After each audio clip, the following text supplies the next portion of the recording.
Welcome to the Arms and Ambition How to Play video. My name is Brad Warren. Let's get right to it. The enormous map is divided into land and water hexes, with obstacles like mountains and rivers, and helpful features like roads and bridges. The map is further divided into cities and territories. These provide income, victory points, and places to spawn troops. The colors denote the starting positions of the playable families. To win the game, a player needs 100 victory points. Victory points come from holding certain cities and territories that are designated as electors by these crowns. These are worth 10 victory points each. Additionally, some mission cards will be placed on the board that when completed are worth victory points. Finally, each family has a set of 2 family ambitions that are worth 50 victory points when completed. For example, the Prume family's first family ambition is to control 7 specific territories in the northwest of the map, and their second is to take and hold 2 key territories and 2 key cities on the southern island. Completing either would give the player 50 victory points. There are 5 types of units in the game: infantry, cavalry, artillery, warships, and transport ships. Each is easily stackable on the flags that show the family to whom they belong. As shown on the chart here, each of the units have different attributes, costs, and some simple special rules.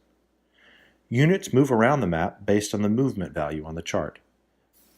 Roads double your speed while you're on them. Groups of units can be split or combined, can share a hex with another family's units, or pass through another set of units if both sides agree to it. Of course, most of the time, sharing the same hex with another player means you are fighting. Each unit has a value for attack and defense. This is how many dice they add to your combat roll. Cavalry provide 2 when attacking, but only 1 in defense. Artillery do not contribute dice to a battle, but instead can bombard from a distance, or soften the enemy up with an advanced shot. I'll talk about rolling for battles in just a minute. The game setup places many units on the board. Many of them will be on a family flag, but most of them are neutral units that can be persuaded to join your cause as you encounter them. It is a simple roll of dice that determines if you're successful or not. Units on a family flag that are not assigned to a player and units placed by mission cards cannot be persuaded, but provide some depth to the game beyond 2 players going head-to-head.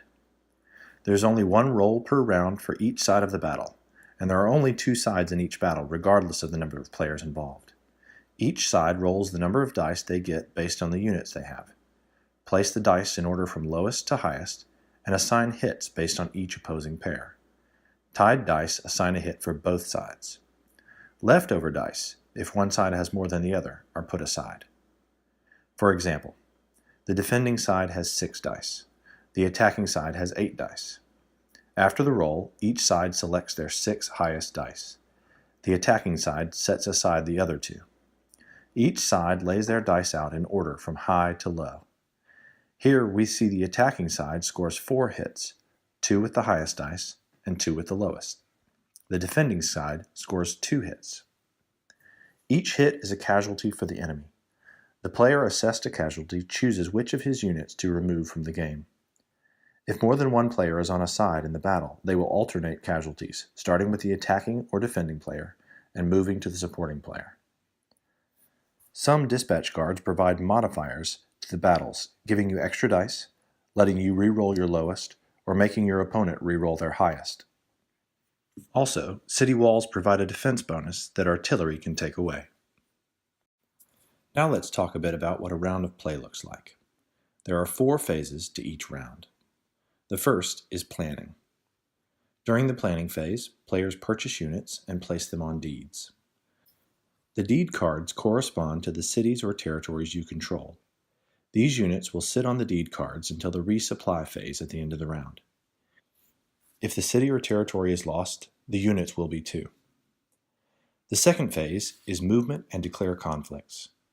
In this phase, all the players will move their units simultaneously, until everything is moved. There are no turns. If 2 players disagree about who moved something first, they simply roll 1 die each, and the highest roll has the initiative. In this phase, you will declare bombardment, make your attacks, and support other players. For every fight, the attacking player takes the top unit of their flag and places it in the top notch as a conflict marker. These conflicts will be resolved in the next phase. As each unit is moved or attacked, the flags are turned to face the opposite direction. This and the conflict markers are ways we developed to track the status of hundreds of units in a very simple visual way. The third phase is resolve conflicts. In this phase, players will persuade neutral units, bombard the enemy, fight battles just as we rolled the dice earlier, and collect the deeds for captured cities and territories. At the end of all this, you'll restore all the conflict markers. The last phase is resupply. In this phase, you finally get to move the units you bought in the planning phase from the deeds to the game board.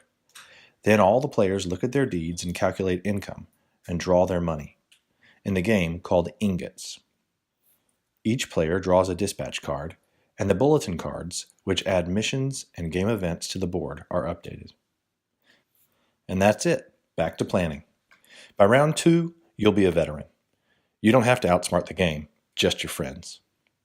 This game leaves the door wide open for diplomacy, strategy, and cunning. Work your armies, the other players, and hope for good luck with the dice. Maybe you can be the next High King. Good luck, and thanks for watching.